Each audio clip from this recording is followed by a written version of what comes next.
नूर आलम खान ने पीटीआई के show cause notice का जवाब दे दिया है। कहा है कि मुझ पर लगाए गए तमाम इल्जामात बेबुनियाद हैं, कोई ऐसा बयान नहीं दिया जिसकी वजाहत देनी पड़े।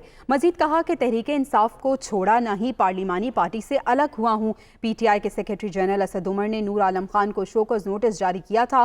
नूर आलम खान ने कहा है कि शोकॉज नोटिस में लगाए गए इल्जामात की सख्ती से तरदीद करता हूँ। तो नूर आलम खान ने पीटीआई के शोकॉज नोटिस का जवाब देते हुए कहा है कि मुझ पर लगाए गए तमाम इल्जामात बेबुनियाद हैं, कोई भी ऐसा बयान नहीं दिया जिसकी मुझे वजाहत देनी पड़े। मजीद कहा कि तहरीक इंसाफ को छोड़ा ना ही पार्लिमानी पार्टी से अलग हुआ हूँ।